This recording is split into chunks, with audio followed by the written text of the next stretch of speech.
Hey y'all. So I just wanted to share a little story real quick. I've been studying herbs for the past 3 years, the medicinal value, the identification, the constitutions, the nutritional value of herbs. And sometimes when you study, you don't really get to experience the full benefits of actually seeing them work because you're never in a situation to use them for that specific purpose. Take, for example, on September 21st, my son Liam, he had bumped his head against a corner and it left a hole in his face, a hole that was bleeding profusely. Like it was just gushing, raining down blood. It would not stop. I tried to apply pressure. We applied pressure, tried to do a light pack, put Vaseline. It just would not stop bleeding. In typical mom fashion, when you see your child bleeding from their face, raining down blood, I freaked out. I freaked out. I called my husband. He was at work and I told him, I'm like, he needs stitches. I video chatted him. He looked at it and he said, oh my gosh, he needs stitches. And I'm like, oh. And so he said, do your best, try to stop the bleeding. Um, we kind of got it under control, but even under the gauze and everything, it was still bleeding, like the gauze was getting soaked. And he said, it looks like he needs stitches, but I don't want you going up to the hospital with Nakam and Liam by yourself, so just wait till I get home. So I get off the phone with him and I'm calm, but then like 10 minutes later, I'm freaking out again because I'm changing the gauze. It's still bleeding. I call him back and he gives me the answer that he does for everything: calm down and pray. It's not what I wanted to hear, but it's what I needed to do. And so I got off the phone with him. I prayed. Even my prayers were not, straight mind. I was still, in freak out mode, but I managed to say a prayer to the Most High. And I would say about like less than 10 minutes later, I heard a voice literally say, you know what to do. You know what to do. And I thought about it and I knew Yarrow stopped bleeding. That is what I studied. That is what it said. Here's bleeding. We need to stop it. So I ran downstairs. I got some Yarrow and Comfrey from my herb pile and I put it on the fire with some water. And I was going to make an infusion or tea, if you will. And so once that was done brewing and it cooled, I got a cotton ball. I dipped it in the tea and I went back upstairs. And when I tell y'all, within a minute of me applying the soaked cotton ball to the wound stopped gushing blood. I'm not exaggerating. Like there was a literal hole, a gash. Like this part of his face was not connected to this part of his face. It was, I don't have a picture because, as a parent, it's like you don't want to see that. But it was, when I tell you, it was very deep. It was a wound for real. And within 30 seconds of applying the Yarrow Comfrey tea, the bleeding had stopped. Now looking back, I probably would have left out the comfrey because comfrey, the healing properties of comfrey happens very quickly, and so if there was an infection underneath when that healing started to take place, that infection would have been trapped in.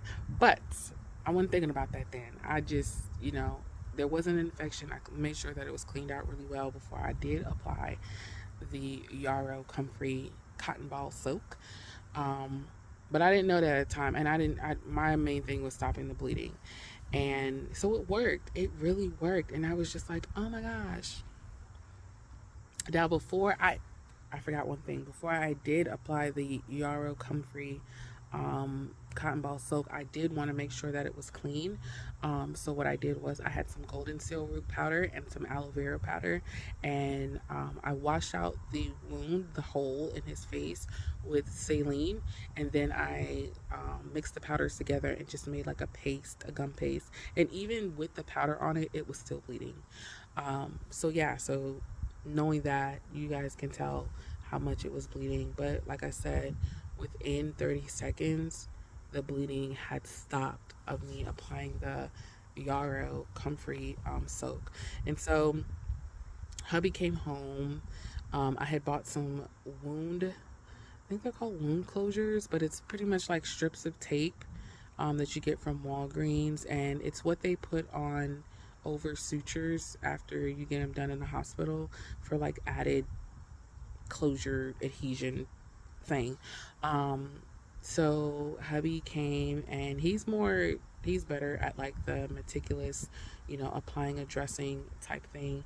And so he sanitized his hands and everything, and then he pulled the two pieces of flesh together to make them close so it wouldn't close with a hole, and he applied the wound closure tape, and we just let that marinate. We left it on for 5 days, and then when he changed the dressing after the fifth day, it was still separate. Oh my gosh, there's a bunny. Hi, bunny. Hi, bunny. He just came here. Hi. Anyways, it was still hi, bunny. It was still,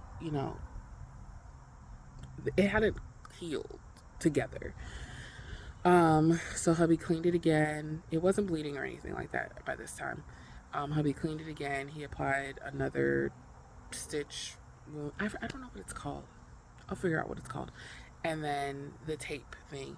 And then he put it on there, and we took it off yesterday. And y'all, it looks so good. Like, it looks better than I think if he would have gotten stitches. And which is one of the reasons we did that tape thing, because a lot of the reviews that I saw, people were saying they liked how that healed, as far as scar tissue and the after effects versus getting actual stitches. So I say all of that to say, and we did use, after we took off the dressing, so we're not applying the dressing anymore because it has healed. It's healed.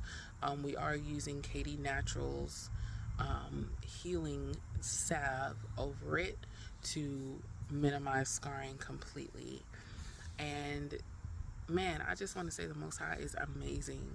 He's amazing, because the whole time that the dressing was on there, I'm thinking like, oh, he's gonna have a scab, it's gonna be raised, it's gonna be just bad, and or it's not gonna heal right because he didn't get stitches. And there was just came a point where it's like, do I trust him? Do I believe his word? Do I believe his medicine? Do I believe the actual things that I'm studying, that they work? And I'm so grateful for this experience, because it's just going to make me even go harder, as far as learning what I can, making sure that I am the best version of myself, and I give it my all as far as learning these herbs, and how to identify them, and in different ways that we can use them. Like, teas aren't the only ways. I'm going to make a styptic powder for my husband to throw in his trauma kit for his go bag, and just different things. And so I just wanted to come on here and share that, because it was amazing. I'll try to insert some pictures, and so you guys can see. I don't have a picture of the gaping hole in his face, but I do have some pictures of like what it looks like now and what it looked like when it had the dressing on there. So thank you, and all praises to Ahaya.